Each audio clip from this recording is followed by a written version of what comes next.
Sistema de frenos antibloqueo, o ABS por sus siglas en inglés. Seguramente has oído hablar de él, y si manejas un auto o una motocicleta moderna, probablemente ya lo has usado antes. Pero, ¿cómo funciona realmente?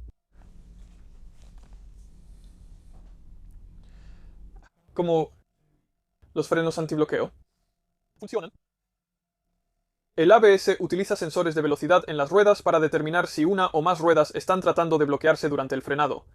Si una rueda intenta bloquearse, una serie de válvulas hidráulicas limitan o reducen el frenado en esa rueda. Esto previene el derrape y te permite mantener el control de la dirección. Parece bastante simple.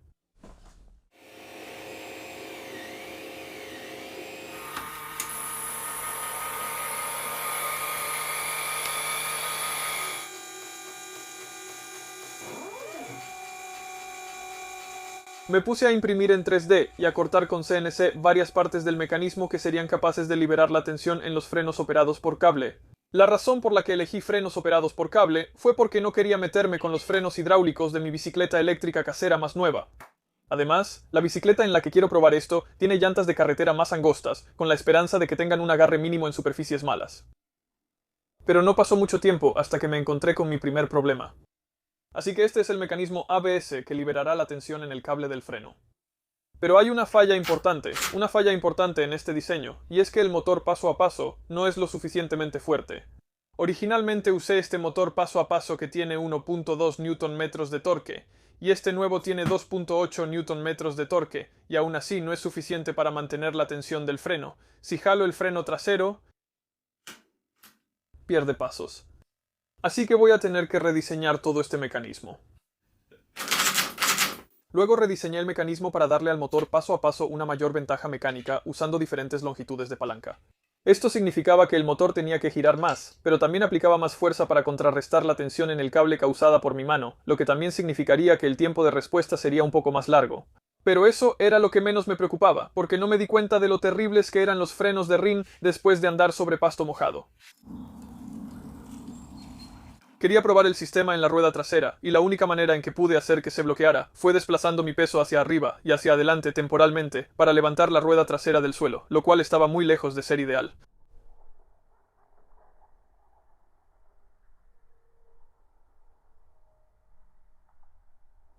Así que después de ajustar el mecanismo como 4 veces diferentes, decidí desechar eso y pasarme a una bicicleta con frenos de disco hidráulicos. Si eres uno de mis suscriptores, lo más probable es que reconozcas esto como mi bicicleta eléctrica casera. Antes de este video, quité la transmisión porque las baterías de alto voltaje estaban interfiriendo con la electrónica del ABS. Para medir con precisión la velocidad de la rueda, hice este disco impreso en 3D con 120 ranuras. Montado en la horquilla hay un sensor que tiene un haz infrarrojo, y este haz infrarrojo pasa a través de las ranuras del disco. Cuando la rueda gira y el haz se interrumpe o se restablece, el sensor emite una señal alta o baja. Esto se puede usar para calcular la velocidad de la rueda hasta 50 veces por segundo. Curiosamente, noté que esta misma técnica de medición de velocidad se utiliza en una motocicleta con un sistema de frenos antibloqueo.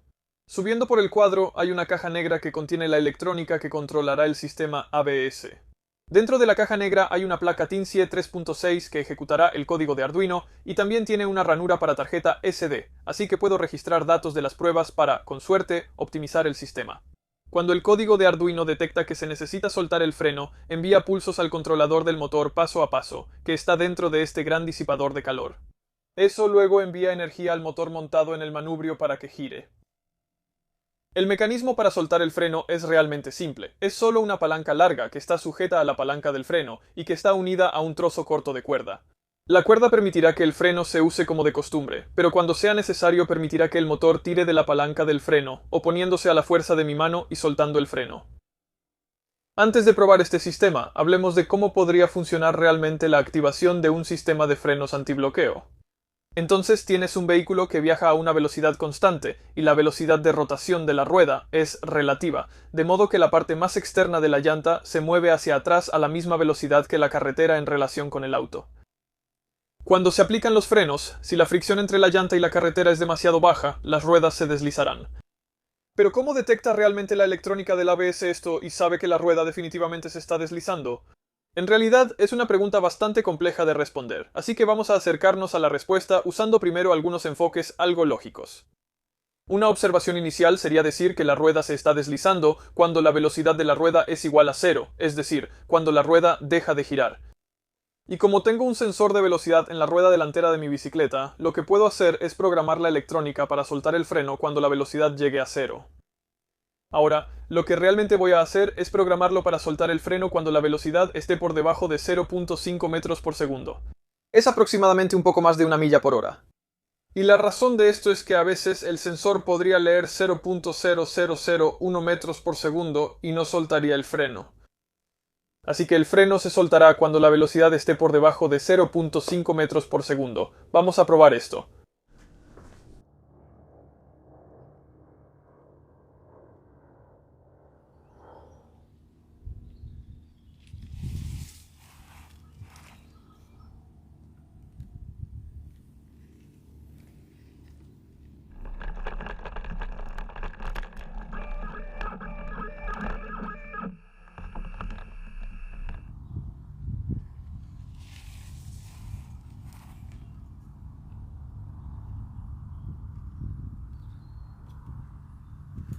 Bien, esas pruebas fueron bastante exitosas. Demuestra que el mecanismo es capaz de liberar la presión que mi mano ejerce sobre el freno y hacer que la rueda vuelva a girar.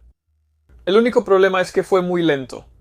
El tiempo que pasó desde que la rueda se bloqueó completamente hasta que el motor paso a paso empezó a jalar la palanca del freno fue de aproximadamente 0.22 segundos, y el tiempo total que la rueda estuvo bloqueada fue de 0.45 segundos.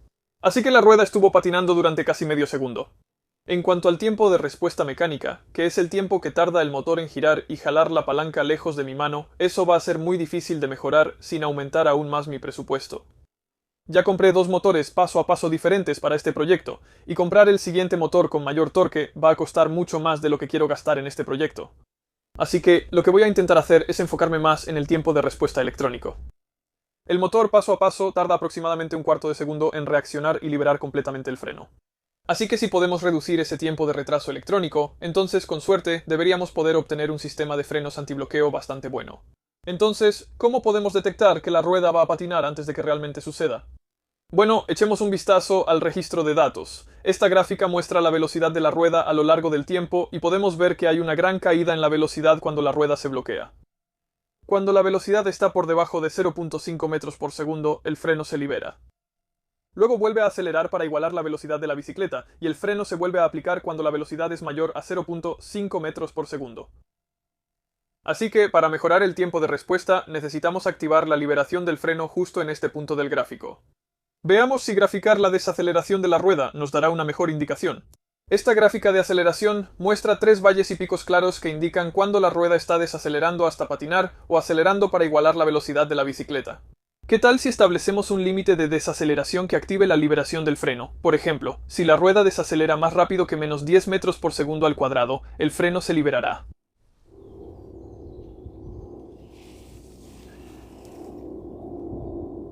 Esta vez, el motor de pasos tardó 0.11 segundos en empezar a moverse, lo que significa que hemos reducido a la mitad el tiempo de respuesta electrónica. Pero hubo un pequeño problema. Solo liberó completamente el freno una vez.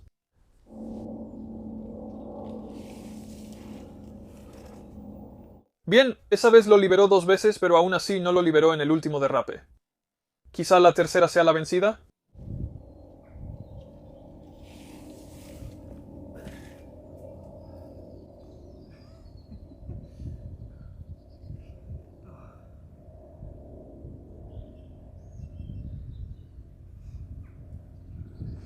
Bien, ya analicé los datos y las tomas en cámara lenta, y lo que me di cuenta es que la desaceleración es solo un valor pico, o bueno, un valor mínimo porque es negativo. Pero básicamente, lo que esto significa es que el freno solo se libera temporalmente, no mantiene el freno abierto hasta que la velocidad de la rueda vuelve a aumentar. Así que, en cuanto detecta que la desaceleración baja mucho, básicamente solo libera el freno y lo vuelve a aplicar al instante, y eso no le da suficiente tiempo a la rueda para recuperar la velocidad antes de volver a aplicar el freno. Esto podría solucionarse añadiendo un pequeño retraso al tiempo que el freno permanece liberado. Por ejemplo, el freno podría desengancharse durante un cuarto de segundo, así que el freno se libera y luego espera a que la rueda recupere la velocidad, y después se vuelve a aplicar. Pero el problema con esto es que, en algunas condiciones, el freno podría desactivarse durante un cuarto de segundo sin razón alguna, y por lo tanto podría aumentar la distancia de frenado de la bicicleta. Así que, a estas alturas, probablemente ya estés reconsiderando lo simples que realmente son los sistemas de frenos antibloqueo, y antes de investigar para este video, yo pensaba lo mismo. Ahora, durante mi investigación, encontré muchas soluciones diferentes sobre cómo puedes detectar cuándo la rueda está a punto de patinar antes de que realmente lo haga, pero la mayoría de ellas parecen reducirse a una sola variable llamada la relación de deslizamiento. La relación de deslizamiento es la proporción entre la velocidad de la rueda y la velocidad hacia adelante del auto. Si la rueda no está patinando, es decir, tiene el máximo agarre con el camino debajo de ella, entonces la relación de deslizamiento será cero. Si la velocidad de la rueda es cero, es decir, está completamente bloqueada y deslizándose sobre el camino, entonces la relación de deslizamiento es 1. Ahora, la relación de deslizamiento ideal dependerá de muchos factores diferentes, y si buscas relación de deslizamiento en Google, lo más probable es que veas una gráfica que se ve así. Ahora, lo que significa esta gráfica es que la relación de deslizamiento puede tener un pequeño rango, donde la rueda realmente puede girar un poco más lento que la velocidad hacia adelante del vehículo. Pero si sale de este rango, donde la velocidad de la rueda es mucho más lenta que la velocidad hacia adelante del vehículo, entonces la rueda debe estar deteniéndose, y por lo tanto va a empezar a patinar. Así que eso suena bastante simple entonces. Si la rueda está girando más lento de lo que la bicicleta avanza, entonces solo necesito soltar la presión del freno, y debería poder mantener el control. Pero desafortunadamente no es tan fácil porque no puedo medir fácilmente la velocidad hacia adelante de la bicicleta si una rueda está deslizándose. Con un auto tienes 4 ruedas, así que si una rueda se desliza, entonces tienes otras 3 ruedas para medir la velocidad hacia adelante del auto. Puedes comparar esas 3 ruedas con la rueda que está deslizándose y soltar el freno de esa rueda. Pero con una moto, como la rueda delantera es la más importante para que no se deslice, solo tienes la rueda trasera como referencia. Y si esa rueda trasera se levanta del suelo o se bloquea, ya no tienes ninguna otra referencia para detectar o medir qué tan rápido avanza la moto hacia adelante. Así que aquí está mi plan. Dentro de la caja donde monté la electrónica, también monté un acelerómetro. Esto se usará para medir la desaceleración de la moto. Ahora, lo que va a hacer es que cuando presione el freno delantero, habrá una desaceleración que activará el modo de activación del ABS. Lo que hará esto es guardar la velocidad inicial de la rueda antes de que empiece a patinar y también iniciará un temporizador. Ahora, como podemos calcular la velocidad multiplicando la aceleración por el tiempo, entonces podemos tomar la velocidad inicial y restar la aceleración multiplicada por el tiempo medido de ese periodo. Así que básicamente podemos estimar la velocidad de la bicicleta hacia adelante desde ese punto inicial de activación del ABS. Todo esto es teoría, pero como he tenido el acelerómetro montado en la moto desde el principio, de hecho he aplicado esta teoría a los registros de datos anteriores de las otras pruebas. Y parece bastante prometedor, así que lo que voy a hacer es configurarlo para soltar el freno cuando la velocidad de la rueda esté por debajo de esta velocidad estimada de la moto, porque entonces debe estar patinando. Así que lo que voy a hacer es escribir el código para programarlo en la moto y luego podemos probarlo.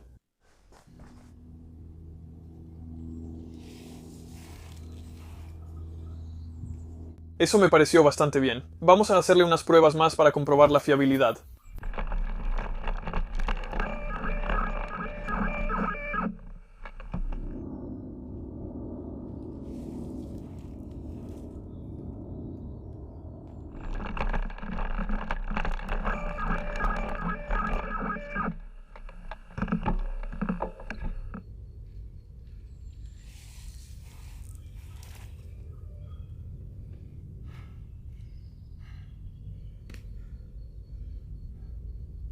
No puedo hacerlo más. Bien, entonces fueron 3 pruebas exitosas seguidas, todas bajo control. Revisemos los datos y las grabaciones en cámara lenta. De las 3 pruebas realizadas usando la liberación de freno activada por la relación de deslizamiento, el tiempo promedio desde que la rueda se detiene hasta que el motor se mueve fue de 0.083 segundos, y el tiempo total desde el bloqueo completo de la rueda hasta la liberación fue de 0.311 segundos. Esto significa que este sistema de control de la relación de deslizamiento estimada por acelerómetro es aproximadamente un 30% más rápido que el sistema activado por velocidad cero.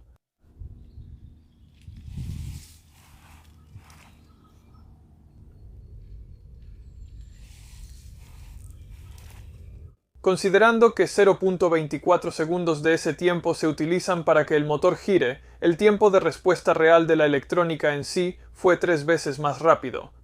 Me doy cuenta de que esto todavía no es suficiente para evitar que la rueda se bloquee, pero según los datos que he recibido, para soltar el freno antes de que la rueda se detenga, todo el sistema tendría que detectar lo que está pasando y soltar el freno en 0.08 segundos. Claro, esto podría ser posible con un presupuesto mayor y con ingenieros electrónicos más capacitados, pero para estas pruebas, derrapar durante un tercio de segundo en posición vertical era muy factible en términos de control. Ahora quizá estés pensando, ¿qué pasa con otras superficies? Bueno, la nieve no va a regresar pronto, así que decidí probar algunos servicios diferentes que podrían experimentarse durante la conducción diaria.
Pero esto me hizo preguntarme, ¿realmente necesitas un sistema de frenos antibloqueo en una bicicleta? De hecho, no recuerdo la última vez que choqué en una bicicleta solo por frenar. Obviamente, ignorando las pruebas de este video.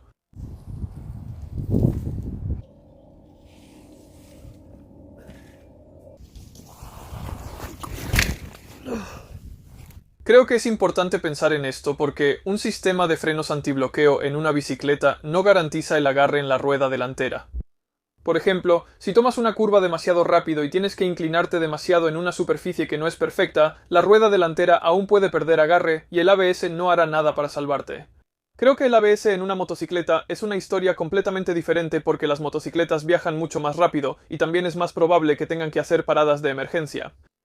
Además, el costo de un sistema de frenos antibloqueo en una motocicleta representa un porcentaje mucho menor del costo total del vehículo en comparación con ponerlo en una bicicleta. Eso también hay que cuestionarlo si quieres decir eso. Un sistema de frenos antibloqueo es bueno para ciclistas inexpertos, porque probablemente no haya tantos ciclistas inexpertos que estén dispuestos a invertir la cantidad de dinero necesaria para tener un sistema de frenos antibloqueo. Bosch lanzó un sistema de frenos antibloqueo para algunas de sus bicicletas eléctricas en 2018 e incluso integraron un sistema antivuelco sobre el manubrio, donde básicamente en cuanto la rueda trasera se levanta del suelo, el sistema libera el freno para evitar que te vayas sobre el manubrio. Ahora, curiosamente, también puedo implementar esto en mi bicicleta, porque la unidad de acelerómetro también tiene algunos giroscopios. Leí una reseña del sistema de bicicletas eléctricas de Bosch en eebicmtb.com y decían que la bicicleta eléctrica con ABS de Bosch es la solución perfecta para bicicletas eléctricas de alquiler, es decir, para turistas. Y creo que este es un gran punto, porque no creo que haya muchas personas que sean ciclistas inexpertos que estén dispuestas a gastar la cantidad de dinero que se necesita para conseguir una bicicleta con una unidad de ABS. Pero para los turistas que pueden no tener experiencia en ciclismo, creo que es perfecto. Así que supongo que con esto concluye este video. Han sido alrededor de 4 semanas de investigación y diseño hacer este proyecto y probarlo. La mayor parte fue resolver problemas, como que el motor no tenía suficiente torque y también errores en el código electrónico. Hubo momentos en los que me volvió un poco loco, pero la verdad lo disfruté bastante. Si te gustó este video, te agradecería mucho que dejaras un pulgar arriba. Si eres nuevo en mi canal y quieres ver videos similares, obviamente de temas diferentes, pero ya sabes, otros videos de ingeniería, por favor haz clic en suscribirte aquí abajo. Necesito dar un enorme agradecimiento a todos mis patrocinadores por apoyarme durante este periodo de 4 semanas de todo este trabajo. Estuve subiendo varios videos de actualización sobre el proyecto mientras avanzaba, y las preguntas que ustedes hicieron en Patreon realmente me ayudaron a dirigir el proyecto hacia lo que la gente quería saber en cuanto a los temas. Y también ustedes dieron muy buenas sugerencias para ayudarme a mantenerme en el camino correcto, porque en algunos momentos me perdí entre tanta información. Sí, así que muchas gracias por ver y nos vemos en el próximo video. Adiós.